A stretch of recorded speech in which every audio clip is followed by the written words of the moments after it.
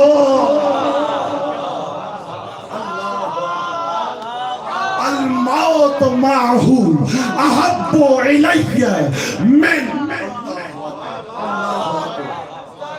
اللہ اکبر.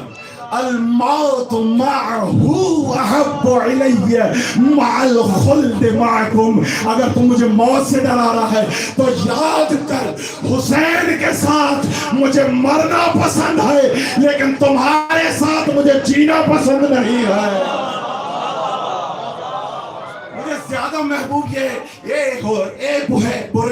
اے زہیر, تو بھی کہہ دے کہ میں عزت کے لیے مرنا چاہتا ہوں, تو بھی کہتے کہ میں ذلت کے بنا مرنا چاہتا ہوں. یہ کہ حسین کا نام کیوں لے رہا ہے؟ کہا بات ایک ہی ہے, چاہے حسین کا نام لو چاہے عزت کا نام لو, نتیجہ دونوں کا ایک ہی ہے. ایک صلوات پڑھ دیجئے آل محمد کی.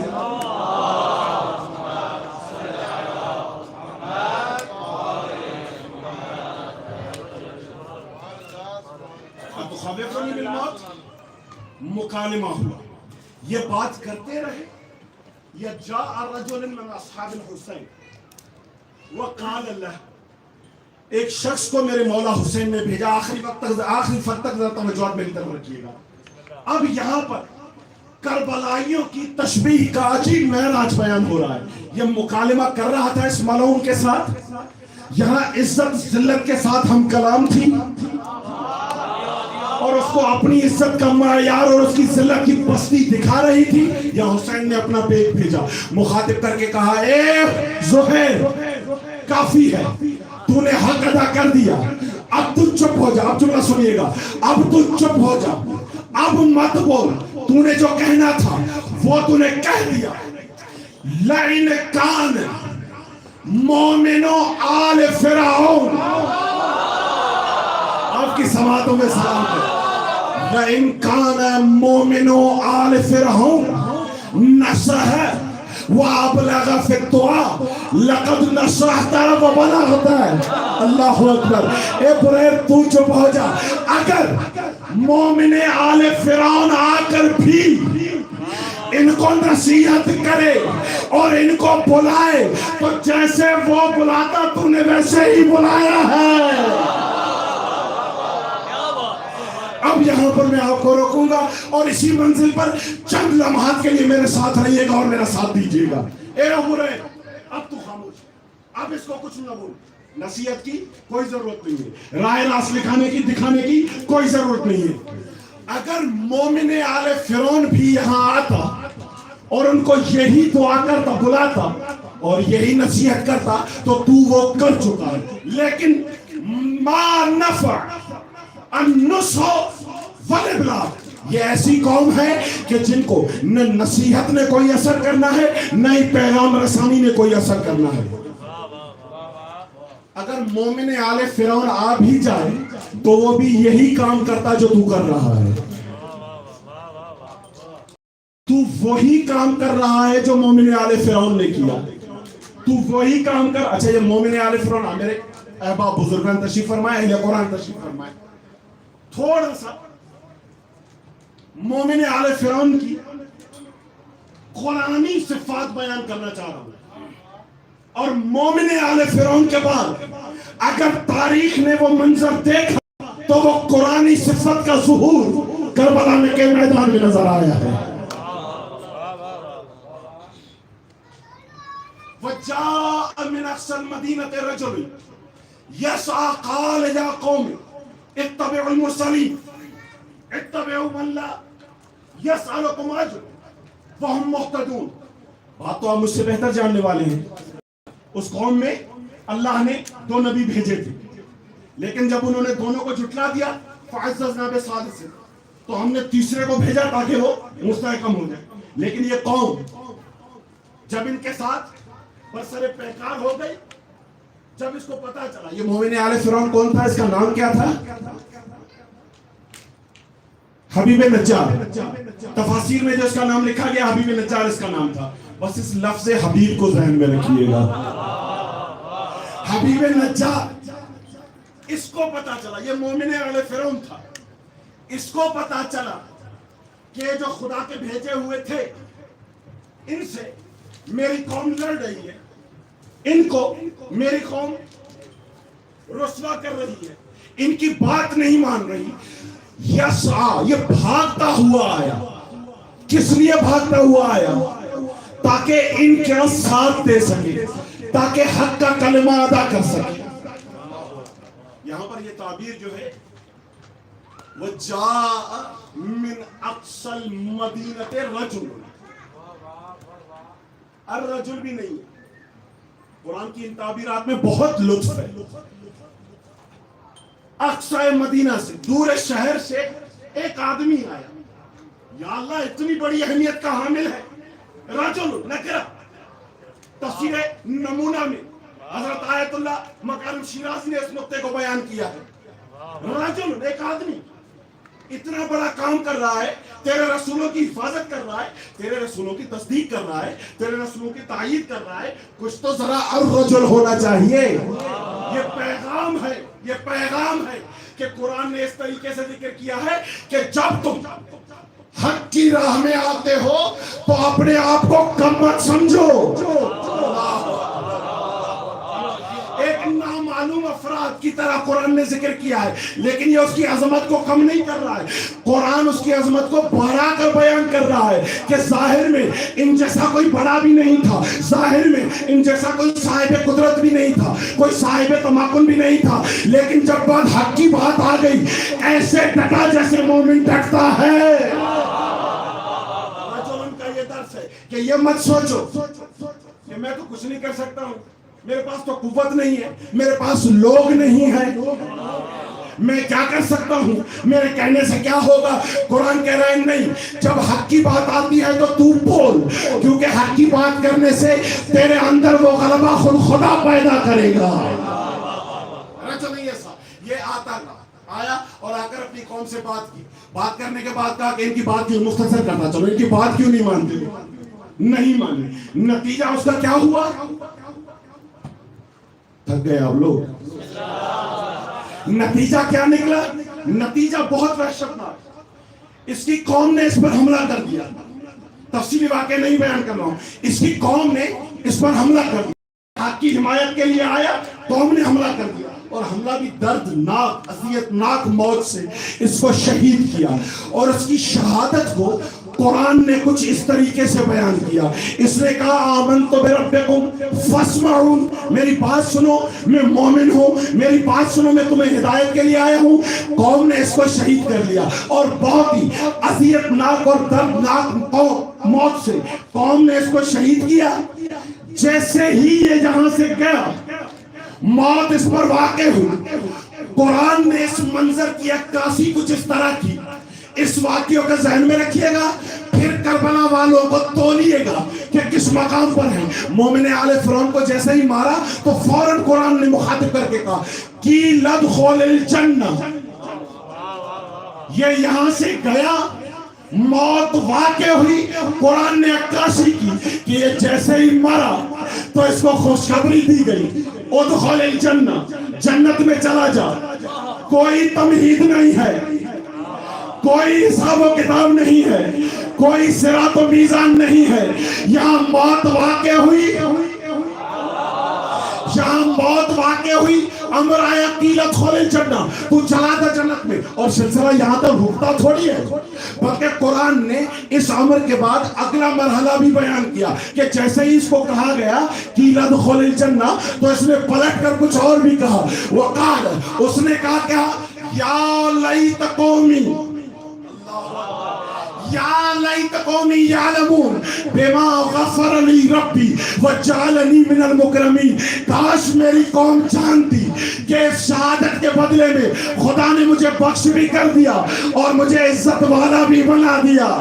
شہادت کے بعد قرآن نے کہا ادخل الجنہ، داخل ہونے کے بعد اس کے قول کی عکاسی بھی کی کہ فقط کہا نہیں ہے بلکہ میں پہنچ بھی گیا ہوں، فقط کہا نہیں ہے بلکہ میں پہنچ بھی گیا ہوں اس مقام پر جہاں پر خدا مجھے لانا چاہتا تھا۔ کہ آپ اس تصور کو ذہن میں رکھیے، جیسے ہی گیا کہا ادخل الجنہ، جنت میں داخل ہو جا، حکم کے بعد خود اس کے قول کی بھی تائید کی کہ اس نے خود کہا کہ کاش میری قوم یہ جان لیتی کہ مجھے خدا نے کیسے نوازا ہے، مجھے خدا نے کیسے بخشا ہے، خدا نے مجھے کیسے، ابھی مرا تھا، ابھی پہنچ گیا، ابھی شہید ہوا تھا، ابھی اس مقام کو پا لیا۔ کہ بلا یہ تصور ذہن میں رکھیے، اور آئیے کربلا کے میدان میں یہ شب عاشور کیا ہو رہا ہے۔ یہاں رکتا ہوں 2 منٹ۔ شہید ہوا، پہنچ گیا، پہنچنے کے بعد بتایا بھی کہ میں پہنچ گیا ہوں اسی مقام پر جس مقام کے لیے خدا نے مجھے چنا تھا۔ وجعلنا من المکرمین، مجھے مکرم بنا دیا خدا نے۔ جنت میں پہنچ بھی گیا، اور جنت میں پہنچنے کے بعد بتا بھی دیا کہ میں پہنچ گیا ہوں۔ کہ بلا اب یہی مقام روز شب عاشور میں نظر آ رہا ہے۔ حسین نے زہیر کو مخاطب کر کے کہا کہ تو نے وہی کام کیا ہے جو مومن آل فرعون نے کیا تھا، تو نے وہی کام کیا ہے جو نجار حبیب نجار نے کیا تھا۔ کہ بلا اب ہماری عقل اور عقیدہ کیا کہتا ہے، اگر زہیر نے وہی کام کیا ہے جو اس نے کیا تھا تو ضروری ہے حسین پر بھی کہ یہ بھی حسین وہی کام کرے جو مومن آل فرعون کے ساتھ کیا تھا۔ تو نتیجہ کیا نکلا، وہاں تو پھر بھی کچھ دیر ہوئی، موت کے بعد اس کو کہا گیا کہ تو جنت میں داخل ہو جا۔ یہاں حسین نے اپنی تکوینی قوت کو پروئے کار لاتے ہوئے اس بیٹھ کر ان کو بتایا کہ میں تمہیں ابھی بتاتا ہوں کہ جنت میں تمہارے مقام کیا کیا ہے۔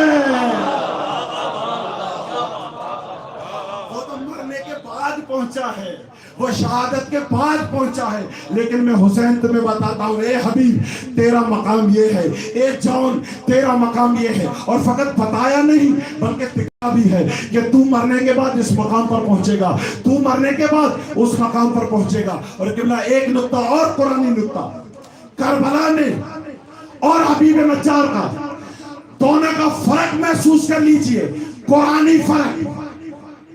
حبیب نجار کس جنت میں گیا ہے، اہل کربلا کس جنت میں گئے ہیں، جو ان انبیاء کا ساتھ دیتے تھے کس جنت میں، جو حسین کے ساتھ تھے وہ کس جنت میں، جو حبیب نجار کی جنت کو بیان کر رہا ہے وہ کہہ رہا ہے، توجہات میری طرف، نیاز حسین توجہات میری طرف رکھیں، جو حبیب نجار کی جنت کو بیان کر رہا ہے وہ جملہ کہہ رہا ہے کہ قل ادخل الجنہ، تو جنت میں داخل ہو جا۔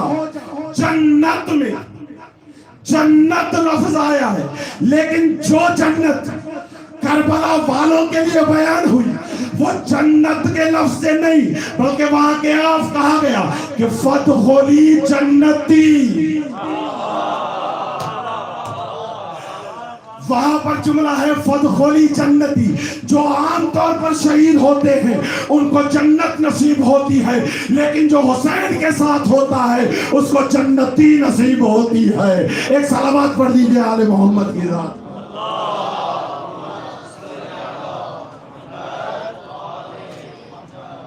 نعرہ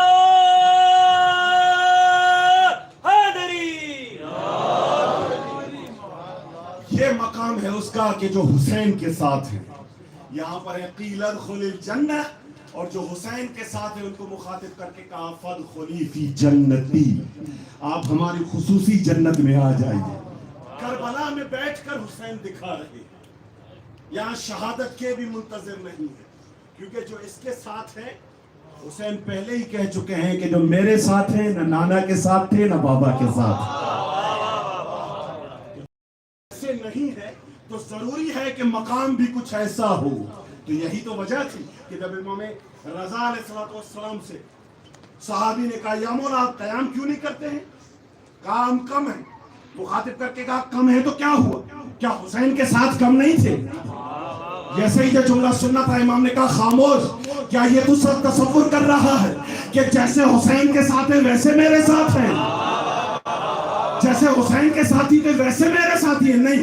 یاد رکھنا تا روز قیامت اب آسمان ایسے افراد دیکھے گا ہی نہیں جو کربلا میں موجود تھے. وہ مقام ہے کربلائی، وہ مقام ہے حسین کے. واقعاً یہ 72 کا عجیب مقام ہے. ان کی مثال ملنا ممکن نہیں. دکھا رہے ہیں، جمع کیا ان کو، مخاطب کر کے کہا کہ تم دیکھ رہے ہو یہ جو آئے ہیں تمہارے لیے نہیں آئے ہیں، یہ مجھے مارنے آئے ہیں.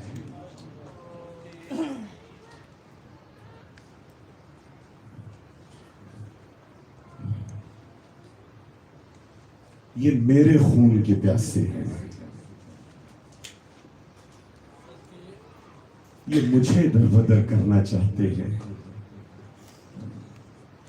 یہ آل رسول کی حرمت کو پامال کرنا چاہتے ہیں. اگر تم میں سے کوئی جانا چاہتا ہے تو چلے جاؤ، اگر تم میں سے کوئی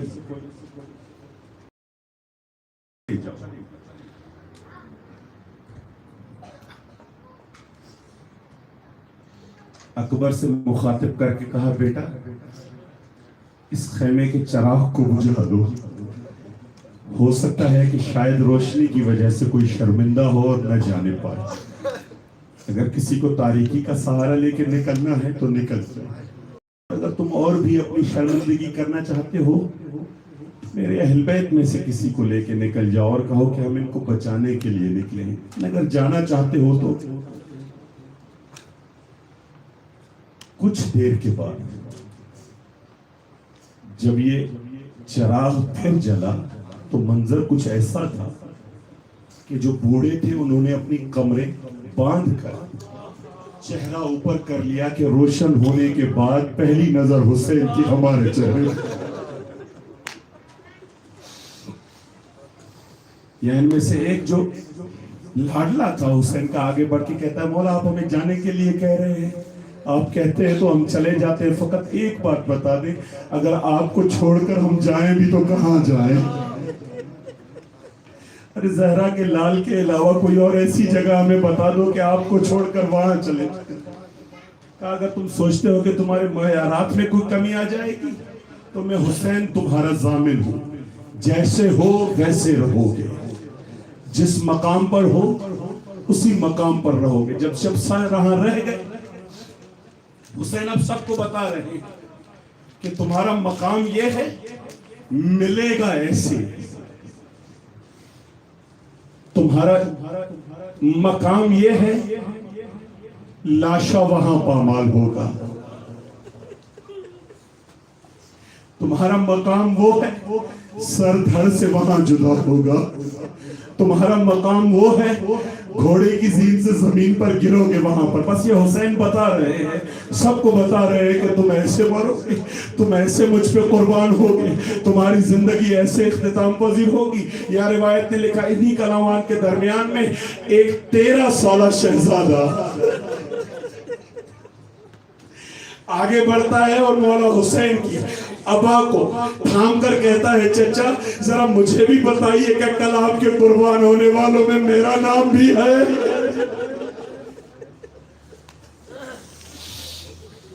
کون ہے؟ کہا یتیم حسن ہے.